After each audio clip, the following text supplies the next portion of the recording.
उसको बिहार में स्थापित करने में, बिहार के घर घर पहुंचाने में 2 वर्ष का समय लगा है। बहुत लोगों ने जब अभियान की शुरुआत हुई तो ये कहा कि बिहार में तो कोई इसकी जगह ही नहीं है, कोई इसको मानेगा नहीं, कोई सुनेगा नहीं। लेकिन बिहार के एक बड़े जनमानस में आज जन स्वराज की बात को लेकर, जन स्वराज की परिकल्पना को लेकर, बिहार में बदलाव को लेकर एक सकारात्मक सोच बनी है।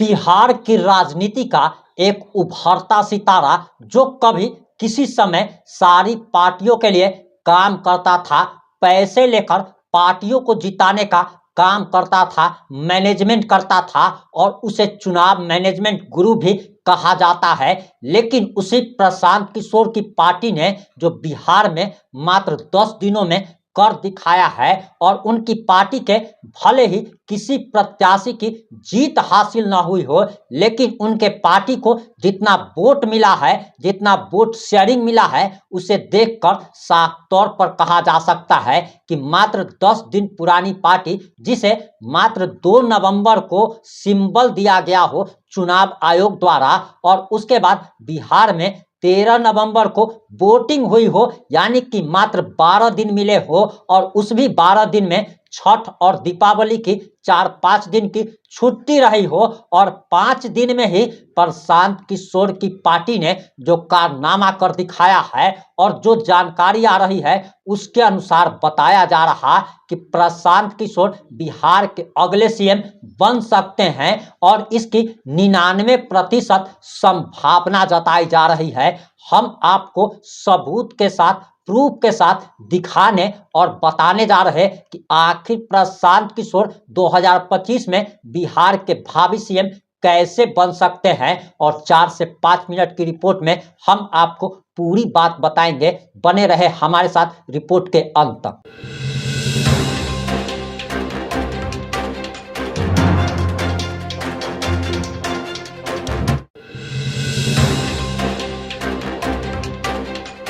नमस्कार, मैं प्रिंस कुमार सिंह और आप देख रहे हैं पॉजिटिव इंडिया। अब हर तरफ प्रशांत किशोर की ही चर्चा हो रही है। भले ही प्रशांत किशोर की पार्टी का एक भी प्रत्याशी चुनाव में जीत नहीं हासिल कर पाया हो, लेकिन प्रशांत किशोर को अब बिहार के भविष्य के रूप में देखा जा रहा है। और ये हम आपको क्यों बता रहे हैं, सबसे पहले हम आपको स्क्रीन पर लेकर चल रहे हैं, उसके बाद हम आपको प्रशांत किशोर का भी बयान सुनाएंगे और उसके बाद ये भी बताएंगे कि आखिर प्रशांत किशोर कैसे सीएम बन सकते हैं। सबसे पहले आप स्क्रीन पर चलिए, आप देख पा रहे होंगे कि बेलागंज विधानसभा का परिणाम है और परिणाम में मनोरमा देवी जनता दल यूनाइटेड के प्रत्याशी को जीत हासिल हुई है। 73,334 वोट उन्हें प्राप्त हुए। वहीं विश्वनाथ प्रताप सिंह आरजेडी कैंडिडेट को 51,943 और मोहम्मद अमजद जन स्वराज पार्टी के उम्मीदवार को 17,285 वोट हासिल हुए हैं। आपको बताते चले कि दरअसल 2 अक्टूबर को इस पार्टी की स्थापना हुई थी। नवंबर में उपचुनाव होता है और मात्र 1 महीना पुरानी पार्टी के कैंडिडेट को अगर 17,000 वोट अगर आ रहा है तो काफी बड़ा वोट आप कह सकते हैं। इसलिए कि एक मनीष कश्यप हैं, काफी लोकप्रिय हैं और जब उन्होंने चुनाव लड़ा था उस समय उन्हें 8,000 वोट मिले थे, जो कि इतना बिहार में फेमस है। लेकिन जन स्वराज पार्टी, जिसका कोई नाम लेवा तक नहीं था, जो मात्र 1 महीना पुराना पार्टी है, उसके उम्मीदवार को 17,000 वोट आना ये कहीं ना कहीं भविष्य का संकेत दे रहा है। वहीं अब आगे आपको स्क्रीन पर नजर आ रहा होगा इमामगंज सीट, जहां पर जन स्वराज की पार्टी के उम्मीदवार जितेंद्र पासवान को 37,000 वोट मिले हैं। रोशन मांझी राष्ट्रीय जनता दल के उम्मीदवार को 47,000 और दीपा मांझी एनडीए प्रत्याशी को 53,000, यानी कि इन्हें आरजेडी कैंडिडेट से मात्र 7,000 कम वोट मिले हैं। आरजेडी जो कि 25-30 साल पुरानी पार्टी है, जिसका कैडर वोट है, उससे मात्र 8 से 7,000 कम वोट मिलना ये कहीं ना कहीं इस बात को दर्शाता है कि जन स्वराज को लोग पसंद कर रहे हैं। जनसुराज को चुनाव प्रचार का समय नहीं मिला और अगले 2025 के बिहार विधानसभा चुनाव में जनसुराज अविश्वसनीय परफॉर्मेंस दे सकती है। वहीं अब आप अपने स्क्रीन पर रामगढ़ सीट के बारे में देख पा रहे होंगे, जहां पर अजीत कुमार सिंह राष्ट्रीय जनता दल के उम्मीदवार को 35,825 वोट मिलते हैं। वहीं सतीश कुमार यादव बहुजन समाज पार्टी के उम्मीदवार को 60,895, अशोक कुमार सिंह बीजेपी कैंडिडेट को 62,257, वहीं जनसुराज पार्टी के उम्मीदवार सुशील कुमार सिंह को 6,513 वोट मिले। वहीं आप देख पा रहे होंगे कि तरारी सीट की अगर बात की जाए तो किरण सिंह जो कि जनसुराज पार्टी की उम्मीदवार थे उनको 5,622, राजू यादव आरजेडी कैंडिडेट को 68,143 और विशाल प्रसाद भारतीय जनता पार्टी के उम्मीदवार को 78,755 वोट मिले। और वोट प्रतिशत की अगर बात की जाए तो जनसुराज पार्टी को 11% लगभग वोट शेयरिंग मिला है। वहीं नीतीश कुमार की पार्टी को मात्र 9% वोट शेयरिंग मिला है, बीजेपी को 17% मिला है और आरजेडी को 12% मिला है। इससे आप समझ सकते हैं कि आरजेडी से मात्र 1% कम वोट ही जनसुराज को मिला है। और अगर तेजस्वी यादव को सीएम बनना है तो उन्हें प्रशांत किशोर के पैर भी पकड़ना पड़ सकता है, क्योंकि जिस प्रकार का वोट जो है शेयरिंग जनसुराज को आ रहा है, अगर जनसुराज अकेले जैसा कि उन्होंने 243 विधानसभा सीटों पर चुनाव लड़ने का ऐलान किया है, अगर लड़ती है तो वह जीत भी सकती है, सरकार भी बना सकती है। और सबसे बड़ी बात तो यह है कि बिहार में एक बड़ा वर्ग ऐसा भी है जो कि नीतीश से भी नाराज है, लालू से भी नाराज है, लेकिन तीसरा विकल्प उसके सामने है ही नहीं, ऑप्शन नहीं था। और ऑप्शन के रूप में, विकल्प के रूप में जनसुराज के संस्थापक प्रशांत किशोर का आना कहीं ना कहीं उन लोगों के लिए एक उम्मीद की किरण लेकर आया है जो लोग भी आरजेडी और जेडीयू से, बीजेपी से नाराज चल रहे थे। और इसका खामियाजा बीजेपी के साथ साथ जेडीयू और आरजेडी को भी भुगतना पड़ सकता है। अब आगे आप प्रशांत किशोर का वो बयान सुनिए जो हार के बाद भी सीना ठोक कर सामने आए और उन्होंने आखिर क्या कहा है। हालांकि प्रशांत किशोर की तारीफ करनी होगी कि जिस प्रकार का वोट शेयरिंग मिला, इसके बावजूद भी उन्होंने अपनी गलतियों पर माफी मांगते हुए कहा कि हम कोई एक्सक्यूज नहीं देंगे, हम कोई बहाना नहीं बनाएंगे कि हमारे पास कम समय था, बल्कि हम इस बात के लिए शर्मिंदा है और हम इस कमी को दूर करने का प्रयास करेंगे कि आखिर हम इससे और ज्यादा बेहतर प्रदर्शन कर सकते थे। आगे आप प्रशांत किशोर का बयान सुनिए। पिछले विधानसभा में भाजपा को 19.6% वोट था, राजद को 20% वोट मिला है, जदयू को 11% वोट मिला है, जनसुराज को 10% वोट मिला है। और इससे बहुत बेहतर हो सकता था, लेकिन जनसुराज दल 1 महीना पुराना है, सिंबल 10 दिन पुराना है, कैंडिडेट नए हैं और उन क्षेत्रों में चुनाव हुआ है जहां पर जनसुराज की पदयात्रा नहीं हुई है, जनसुराज पार्टी का कोई संगठन नहीं है। ये कोई एक्सक्यूज नहीं है, इससे बहुत बढ़िया प्रदर्शन हो सकता था, लेकिन जो है इसको देखेंगे और इससे और बेहतर कैसे करना है उसके लिए पूरी तरीके से प्रतिबद्ध हैं। 10% आया है, अगर 1% भी आता तो भी हमारे अपने प्रयास में, हमारे कमिटमेंट में, बिहार को सुधारने के जज्बे में, उसमें 1% की भी कमी नहीं आने वाली है। आपको ऐसा लग रहा है कि 10% आया, कौन चुनाव जीता कौन हारा, अगर 10 बरस भी लगेगा तो भी प्रशांत किशोर जनसुराज के इस अभियान से पीछे हटने वाले नहीं है। आज 10% जनता बिहार की मानी है, जब वो भी दिन आप देखिएगा जब 30%, 40%, 50% जनता मानेगी। और तब जब तक नहीं मानेंगे तब तक जनसुराज का और प्रशांत किशोर का ये प्रयास उसी तरीके से निरंतर, उसी ईमानदारी और शुद्धता से चलता रहेगा, उसमें कहीं कोई किंतु परंतु नहीं है। प्रधान जी, मेरे भाई ऐसा है कि 2 ही पर दिख रहा है, 2 पर तो फिर हम 2 पर तो कंटेस्टेड सीट में उसमें 25% वोट मिल गया। ओवरऑल जनसुराज को जो 70,000 वोट मिला है, मैं उसकी बात कर रहा हूं, कंटेस्टेड सीट की बात नहीं हो रहा। कंटेस्टेड सीट पर कितना वोट शेयर है वो तो अलग अलग देखना पड़ेगा। मैंने ये कहा कि कुल जमा 1-1.5 महीने पुरानी पार्टी है। जनसुराज अभियान, मेरी पदयात्रा, मेरी सोच, ये परिकल्पना, बिहार में सही लोगों को साथ में लाकर एक नई व्यवस्था बनाने का प्रयास, वो 2 साल पुराना है। उसको लेकर आप जाइएगा समाज में, आप लोग भी पत्रकार हैं, जाकर देखिए 50% 60% से ज़्यादा लोग उसको सही मानते हैं, ये मानते हैं कि इस तरह का प्रयास होना चाहिए। जो बात जन स्वराज में हम लोग कर रहे हैं उसको बेहतर बताते हैं, लेकिन उस सोच को समझना, उसको अप्रिशिएट करना और उसके आधार पर वोट करना, दोनों दो बात है। वोट तब होगा जब दल की उस तरह की संगठन की व्यवस्था होगी और जो लोग जन स्वराज के परिकल्पना से प्रभावित हैं या जुड़े हैं, उस सोच से जुड़कर वो वोट भी करें, उसके लिए और बेहतर प्रयास करने की जरूरत है। और इसको अगर मैं समअप करूं तो ये दल की ओर से मेरी जिम्मेवारी है कि दल को सफलता मिले। मेरे अकेले की जिम्मेवारी नहीं है, लेकिन अगुवा होने के नाते मेरी जिम्मेवारी है, तो मैं उसकी जिम्मेवारी ले रहा हूं। अगर 10% वोट आया है तो वो अपेक्षा से कम है, उसकी जिम्मेवारी प्रशांत किशोर की है। इस 10 को 40 करने की जिम्मेवारी भी प्रशांत किशोर की है। ये बात मैं आपको बता रहा हूं कि उसके लिए मैं पूरी तरीके से प्रतिबद्ध हूं। मैं एक कदम भी पीछे हटने वाला नहीं हूं, ये 1 बरस में हो या 5 बरस में हो। एक और अंतिम बात, लोकतंत्र में अभी आपने साथ में किसी ने पूछा महाराष्ट्र और झारखंड का। अभी महाराष्ट्र में जो कांग्रेस, एनसीपी और उद्धव जी की जिस शिवसेना ने भाजपा गठबंधन को 6 महीना पहले धूल चटा दिया था, आज उसी शरद पवार जी की पार्टी को 9 सीट मिला है, कांग्रेस को 12-15 सीट मिला है। तो लोग, और जो भाजपा झारखंड में एक तरफा जीत कराई थी, आज उनको मुंह की खानी पड़ी है। तो 6 महीना लोकतंत्र में बहुत लंबा समय है। बिहार के चुनाव एक अभी से 12 महीने के बाद है।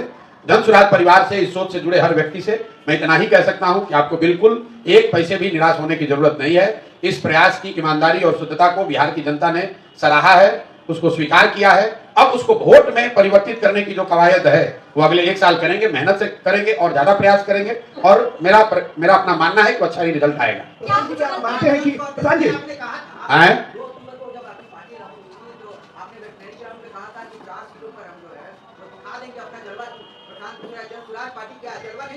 अब देखिए, जलवा दिखा कि नहीं दिखा ये तो आपका अपना मानना है। बिहार में पिछले बार आपके अपने यादाश्त में 1 महीना पुराना कोई दल 10% वोट लेकर आया हो तो आप हमको बता दीजिए। भाई, इस कॉम्प्लेक्स स्टेट में जहां 50 बरस से जाति धर्म की ऐसी काई जमाई हुई है कि कोई यहां खड़ा होकर मुखिया का चुनाव लड़ने का भी हिम्मत नहीं कर पाता है, वहां पर किसी एक नए प्रयास को 10% वोट 1 महीने के अंदर मिला है, तो वो जलवा है कि नहीं वो आप पर है। आप उसका निर्णय कीजिए।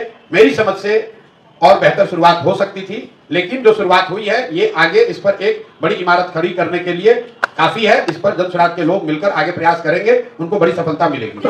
आप मानते हैं कि आरजेडी को 2 सीटों पे आपके कार्यकाल मिली है? ये बिल्कुल बकवास बात है। हमारे अभी तो आपने कहा हमारा कोई कुछ जलवा ही नहीं है, अभी आप कह रहे हैं कि हमारे चलते 2 सीट पे हार गया। ये आरजेडी वाले हारने के बाद, ये 30 साल पुरानी पार्टी है, हर जगह हारे हैं। हारने के बाद अब दोषारोपण दूसरे पर करेंगे। मेरे भाई, आप बेलागंज का बूथ वाइज सीट निकाल कर देख लीजिए वोट। वहां के मुसलमानों ने, बेलागंज के मुसलमानों ने जदयू को, भाजपा को वोट दिया है। और मैं आपके माध्यम से बिल्कुल ये क्लियर कर देना चाहता हूं, बेलागंज के मुसलमानों ने जन स्वराज को वोट नहीं दिया है। उन्होंने सबसे ज्यादा वोट वहां पर जदयू भाजपा के उम्मीदवार को दिया है। आप बूथ वाइज जो बेलागंज के बड़े मुस्लिम गांव हैं वहां पर जो वोट पड़ा है उसको निकाल कर देख लीजिए। तो अगर राजद वाले ये कह रहे हैं, अगर हम लोग इमामगंज में चुनाव नहीं लड़ते तो मांझी जी को जो 55,000 वोट मिला है, एनडीए के कैंडिडेट को सबसे कम वोट कहां मिला है? इमामगंज में। बाकी हर जगह एनडीए के उम्मीदवार को करीब 70,000 वोट मिला है। एकमात्र इमामगंज ऐसी सीट है जहां पर एनडीए के उम्मीदवार को 55,000 से कम वोट मिला है। तो हम लोग का अपना आकलन यह है कि जो वोट जन स्वराज को इमामगंज में मिला है उसका 2/3 हिस्सा वो था जो मांझी जी को वोट मिल सकता था। कुछ हिस्सा जरूर राजद का आया होगा। अगर इमामगंज में हम लोग नहीं लड़ते तो राजद वहां और बड़े अंतर से हारती, कम से कम 25-30 हजार से हारते ये लोग। पहले ही चुनाव में प्रशांत जी आपके बस्ते में वोटरों ने 70,000 वोट डाला है। राजनीति की स्थापित परंपरा है, गठबंधन को लेकर ऑफर आ सकते हैं। मन डोलेगा नहीं डोलेगा? बिल्कुल भाई, ना मन डोलेगा ना कार्यक्रम डोलेगा। जन स्वराज को सुधारने, जन स्वराज का जो अभियान हमने शुरू किया है वो 10% वोट के लिए नहीं है, 30,000 वोट के लिए नहीं है, किसी को जिताने हराने के लिए नहीं है, बिहार में व्यवस्था परिवर्तन के लिए है। और वो मैं इस बात से, मैं पहले भी कहता रहा हूं कि मैं इस बात से वाकिफ हूं कि ये कठिन काम है, लेकिन कठिन है इसीलिए मुझे करना है। मुझे इस बात का एहसास है कि इसको करने में 10 वर्ष भी लग सकता है, लेकिन आप मत घबराइए, हम 10 वर्ष भी अगर लगेगा तो करे बगैर नहीं मानेंगे, बिल्कुल किया जाएगा। 10% वोट बिहार में ये साधारण बात नहीं है। जो लोग आप पत्रकार हैं, राजनीति कवर करते हैं, कौन दूसरा दल है जो यहाँ 3 दल रूलिंग दल है जो गठबंधन में लड़ते हैं? पिछले बार विधानसभा चुनाव में भाजपा को 19.6% वोट आया बिहार में। 19.6% भाजपा को वोट आया है। देश की सबसे बड़ी पार्टी है और हम लोग 1 महीना पहले पार्टी बना है। सिंबल जन स्वराज को 1 नवंबर को मिला है। जो कैंडिडेट चुनाव लड़ रहे हैं, जो लोग चुनाव लड़े, वो सिर्फ 10 दिन उनके पास अवसर था घर घर पहुंचाने के लिए कि ये हमारा सिंबल है। उस 10 दिन में भी 2 दिन दिवाली और 4 दिन छठ में चला गया। मैं इसका एक्सक्यूज नहीं दे रहा हूं, मैं बार बार कह रहा हूं हमारी कमी है और बेहतर होना चाहिए। लेकिन अगर कमी भी है तो 0 से 10 हमने पहुंचाया है, तो 10 के ऊपर भी ले जाने की जिम्मेवारी जन स्वराज के साथियों की है। घबराइए नहीं, इसको आगे ले जाने का पूरा प्रयास करेंगे और उसमें सफलता भी मिलेगी। प्रशांत किशोर से क्या कुछ गलतियां रह गई? गलती की कोई बात नहीं है। देखिए, गलती यह है कि दल नया है, सिंबल नया है, प्रत्याशी नए हैं, और जिन 4 क्षेत्रों में चुनाव हुआ है वहां पर कोई पदयात्रा नहीं हुई है, वहां जन स्वराज का कोई संगठन पहले से है नहीं। इसके बावजूद चारों सीट पर चुनाव लड़ना, तय करना, इसको अगर गलती मानते हैं तो हमारी गलती है। लेकिन क्यों किया गया है? कई बार आप जो अटेम्प्ट करते हैं, जैसे आप मिसाइल कंट्रीज जो मिसाइल छोड़ते हैं तो आप उसमें पढ़ते होंगे कि जब मिसाइल लॉन्च आप करते हैं तो जो मिसाइल लॉन्च नहीं हो पाता है उससे जो डेटा और जो जानकारी मिलती है वो एक सफल मिसाइल लॉन्च के प्रयोग से ज्यादा कारगर है। तो चुनाव ये जानते बूझते लड़ा गया है कि डिफिकल्ट चुनाव है। इन चारों जगहों पर जन स्वराज की कोई संगठन नहीं है, वहां पदयात्रा नहीं हुई है। ये जानते बूझते लड़ा गया है कि 4 साधारण सीट नहीं है, ये चारों वो सीट है जहां पर के सिटिंग एमएलए जीतकर एमपी बने हुए हैं। ये वो सीट है जो 30-30, 35-35 साल से किसी न किसी राजनीतिक नेता या दल का एक तरह से वो किला है। वहां पर जाकर मजबूती से चुनाव लड़ने का प्रयास इसलिए किया गया है कि लड़कर देखें कि इस परिकल्पना को जब राजनीतिक स्वरूप दिया जाता है तो उसमें क्या बेहतर है, क्या खराबी है। अब सारी जानकारी इकट्ठा हो रही है। इसके बाद आप देखेंगे कि जितनी मजबूती से जन स्वराज की परिकल्पना को, अभियान को घर घर पहुंचाया गया है, उतनी ही मजबूती से अगले 3 महीने में जन स्वराज दल को भी, सिंबल को भी उतनी ही मजबूती से पहुंचाया जाएगा, ताकि आने वाले चुनाव में ये दिक्कत ना हो कि लोग सिंबल नहीं जानते हैं, प्रत्याशियों के बारे में नहीं जानते हैं, दल का संगठन नहीं है। उस चीज को अगले 2-3 महीनों में पूरा करने का प्रयास करें। प्रशांत जी, एक सवाल यह है कि आप कितनी सीटों पर जमानत बचा पाए? 4 सीट पर अपने उम्मीदवार दिए थे। भाई, हमने तो ये देखा नहीं है कि कितनी भी जमानत बचा पाए। आप क्यों जमानत की चिंता कर रहे हैं? चिंता आप इसकी कीजिए, आप बिहार के, आप पत्रकार हैं, बिहार के नागरिक भी हैं। चिंता ये कीजिए कि बिहार की जनता को ये लगता है कि जो आज नीतीश भाजपा की सरकार चल रही है बहुत अच्छी सरकार है, उनके प्रत्याशियों को लोगों ने वोट दिया है। ये चिंता की बात है कि बिहार आज देश का सबसे गरीब और पिछड़ा राज्य है और फिर भी लोग उसी दल को, उसी नेतृत्व को, उसी नेता को, उसी दल को वोट दे रहे हैं। चिंता का कारण ये है, जमानत किसका जब्त हुआ नहीं हुआ वो चिंता का कारण नहीं है। लेकिन ये बात साफ हो गई कि प्रशांत की बात बिहार की जनता मानने को तैयार नहीं है। आप नहीं समझा पा रहे हैं? जितने लोगों को समझाने की जरूरत है उसको नहीं समझा पाए हैं। बिल्कुल, इसमें कहने क्या बात है? 10% लोगों को समझा पाए तो 10% लोग को ही समझा पाए हैं। आप हमको कब चुनौती मानते थे कि आज नहीं मान रहे? हम तो जब पैदल चलना शुरू किए तो आप लोगों ने कहा बिहार में कोई खड़ा ही नहीं हो सकता है। जब दल बन गया तो भी आपने कहा कोई चुनौती नहीं है। कल परसों, अभी तो परिणाम आ जाया है, 5 दिन पहले भी जो विशेषज्ञ कह रहे हैं कि भाई 2-4-5% वोट आएगा इनको, प्रशांत किशोर क्या कर लेंगे। ऐसा तो है नहीं कि कल तक आप हमको चुनौती मान रहे थे और अब नहीं मानिएगा। तो आपके कहने से, आपके मतलब व्यक्ति की बात नहीं है, पत्रकारों के या राजनीतिक विश्लेषकों के टीका टिप्पणी के आधार पर तो हम ये काम कर नहीं रहे। आप अपना काम कर रहे हैं, आपका काम है विश्लेषण करना, आकलन करना, टीका टिप्पणी करना। हम अपना काम कर रहे हैं। मैं आपको ये बता रहा हूं कि मैं अपने संकल्प से, जन स्वराज के इस अभियान से एक कदम भी पीछे हटने वाला नहीं हूं। जन स्वराज 2025 में 243 सीटों पर अपनी ताकत से चुनाव लड़ेगा। जनता को मनाने का, समझाने का जो भी यथासंभव प्रयास है, जो भगवान ने शक्ति बुद्धि दी है, वो सब लगाया जाएगा। जनता अगर समझती है तो ठीक है, नहीं समझती तो मालिक जनता है, वो जिसको तय करेगी वो आगे यहाँ सरकार बनाएगा।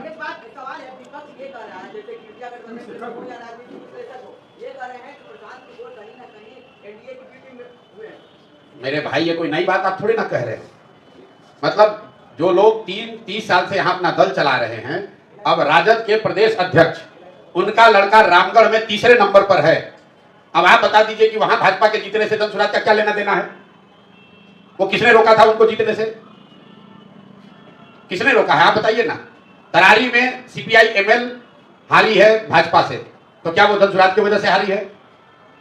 इमामगंज का हमने आपको बताया, अगर इमामगंज जन स्वराज नहीं लड़ रहा होता तो ये राजद वाले 5000 से नहीं 25000 से चुनाव हारते। बेलागंज के बारे में क्या कहेंगे? बेलागंज में जितने वोटों से, जितने आपको वोट मिले उतने ही वोट से आगे की हारी, उसी आसपास वोट से। किसने कहा ये बात? बेलागंज में जन स्वराज को 17,000 वोट मिला है। 17,000 वोट को राजद के वोट में अगर आप जोड़ भी दीजिए, मान लीजिए एक बार को जोड़ दीजिए, तो भी 5000 से हारेंगे। ये आप लोग को अपना नैरेटिव एक चलाने का, भाई कुछ से कुछ हम आपको कह रहे हैं कि अगर जन स्वराज नहीं लड़ता तो और ज्यादा मत से आरजेडी वाले हारे होते। बेलागंज में जनसुराज की वजह से राजद हारी है कि नहीं हारी है, इसको अगर देखना है तो भाई बूथ वाइज डेटा आया हुआ है, I-20 निकाल लीजिए और ये देख लीजिए कि जो मुस्लिम गांव हैं, यही तो आरजेडी वाले कह रहे होंगे, मुस्लिम गांव जितने भी हैं वहां देखिए कि किसको वोट मिला है। वहां वोट न राजद को मिला है न जनसुराज को मिला है। सारे मुस्लिम गांव में लोगों ने वोट दिया है जदयू और भाजपा गठबंधन को। तो ये जाके वहां के मुसलमानों से पूछिए, उन्होंने वोट दिया है, जिसको वोट दिया है वो जीत कर आया है। 2 साल का पर्याप्त काम नहीं आया क्या बता? 2 साल से आप पदयात्रा पे हैं, उसी के आधार पर पार्टी का नाम क्या है? तो भाई 2 साल के प्रयास से अगर काम नहीं आया तो जो 70,000 लोगों ने वोट दिया है वो आपका क्वेश्चन सुन के तो वोट दिया नहीं है भाई। कुछ प्रयास किए हैं, उसी के आधार पर तो लोगों ने वोट दिया है। इमामगंज में हमारी कोई रिश्तेदारी तो है नहीं। अगर इमामगंज में 35,000 लोगों ने जनसुराज को वोट दिया है तो कुछ तो सोच के ही दिया होगा। हमारे बाप दादा की तो कोई पार्टी है नहीं, हमारा इमामगंज में घर है नहीं, हम कोई जातीय समीकरण वहां बनाए नहीं है। तो अगर इमामगंज में 35,000 लोगों ने वोट दिया या कहीं मान लो 5,000 वोट दिया तो जो प्रयास किया है उसी के आधार पर वोट मिला है। उपचुनाव में प्रशांत जी क्या आपसे चूक हो गई और क्या सीख लिया जो 2025 में उस गलती को आप नहीं करेंगे? मेरे भाई मैं आपको बता रहा हूं कि चूक की बात नहीं है। चूक अगर है तो ये है कि 1 महीना पुराना दल है और उसको सिंबल मिला है 10 दिन पहले चुनाव के। और हम लोग का अपना आकलन ये था कि चुनाव आयोग से आपको समय 45 दिन, चुनाव जब 2 अक्टूबर को हम लोगों ने कहा था कि 4 जगह चुनाव लड़ेंगे तो हम लोग का अनुमान था कि जब भी चुनाव घोषित होगा तो कम से कम 1.5-2 महीने का उसमें समय रहता है, 45 दिन कम से कम रहेगा। लेकिन बिहार के चुनाव 13 को हुए, जनसुराज को सिंबल मिला है 1 नवंबर को। 28 तारीख को प्रत्याशियों को अपना नामांकन वापस लेने का अंतिम दिन था, 1 तारीख को सिंबल मिला है। अनफॉर्चुनेटली वो 2 दिन दिवाली के थे और 3 दिन उसी में छठ का भी निकल गया। ये सवाल ये है कि 243 पर आपने कह दिया कि विधानसभा चुनाव लड़ेंगे 2025 में, जो भी शक्ति है वो लगाएंगे। अगर समय से पहले विधानसभा चुनाव हो जाए तो भी 243 लड़ेंगे, जीतेंगे कितने पर? अब भैया फिर वही बात है, मैंने आपको ये कहा कि 2 बरस लगा है जनसुराज की बात, इस सोच, इस परिकल्पना को गांव-गांव पहुंचाने में। इन चुनावों को लड़कर ये देखने का प्रयास किया गया है कि उसको राजनीतिक दल के तौर पर कितना परिवर्तित कर पा रहे हैं।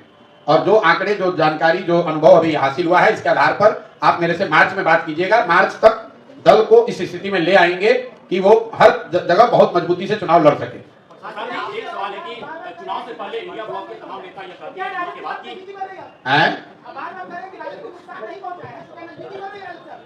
क्या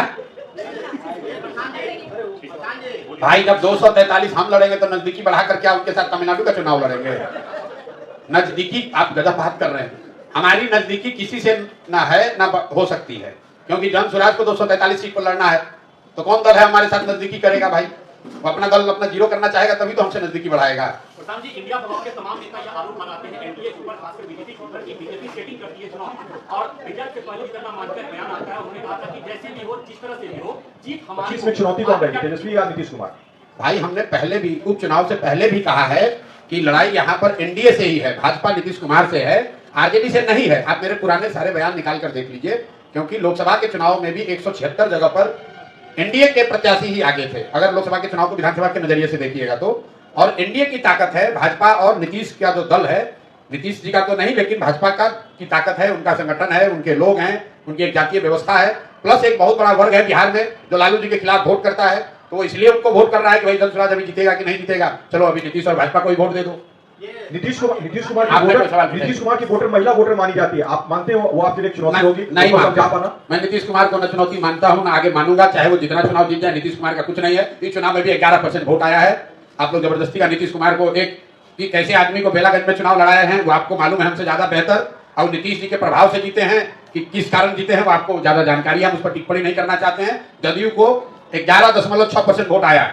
इंडिया ब्लॉक के नेता जो है वो आरोप लगाते हैं एनडीए के ऊपर, खासकर बीजेपी के ऊपर, कि वो लोग चुनाव में सेटिंग करते हैं और रिजल्ट से पहले जीतन राम मांझी का बयान आता है कि जैसे भी हो, जिस हालत में हो, सरकार हमारी बनेगी, जीत हमारी होगी। आपकी क्या टिप्पणी? भाई जीतन राम मांझी जी आज जीते हैं तो उनका जो कहेंगे वही सही मान लिया जाएगा। आपका भी आरोप है कि लोग सेटिंग करते हैं। भाई अब जीतन राम मांझी जी चुनाव कैसे लड़ते हैं इमामगंज में, ये मेरे से ज्यादा पत्रकार बंधुओं को पता है कि इमामगंज में जीतन राम मांझी जी चुनाव कैसे लड़ते हैं। नहीं, बिल्कुल कोई डाउट नहीं है। हम इन सब बेकार की बातों में नहीं पड़ते हैं कि ईवीएम में क्या हुआ, कि किसने क्या बदल दिया, किसने। हमारे प्रयास में जितनी ताकत होनी चाहिए वो शायद नहीं थी, इसलिए हमको 10% लोगों ने समर्थन जनसुराज को दिया है। और ईमानदारी और ताकत और मेहनत करने की जरूरत है। वो करने में 2 महीना लगे, 6 महीने लगे, हम लोग अभी आपसे बात करके खत्म करेंगे, आगे एमएलसी के चुनाव की तैयारी में लग जाएंगे। क्या कोई भाई ऐसा कुछ नहीं बदला जाएगा। हम जो पदयात्रा कर रहे थे वो पदयात्रा ही करेंगे। एक चीज खाली बदलाव होगा कि जो दलगत व्यवस्था है, जो 2 तारीख को दल बना है, उसको और मजबूत कैसे किया जाए, उस पर साथियों के साथ विचार करके जन स्वराज परिकल्पना से आगे बढ़कर जन स्वराज अभियान को दलगत तरीके से कैसे मजबूत किया जाए, निचले स्तर पर जो लोकल लीडर्स होने चाहिए उनको इकट्ठा करना, उनका संगठन बनाना, उस दिशा में एक व्यापक प्रयास अभी से लेकर अगले 4 महीने में करेंगे और वो उसका प्रभाव आपको दिखेगा। बहुत बहुत धन्यवाद। देखिए ऐसा है, परिणाम के दिन कोई नेता आपको मिलेगा नहीं। अब प्रशांत किशोर आकर आपको बतिया रहे हैं, तो आप 1 घंटा प्रेस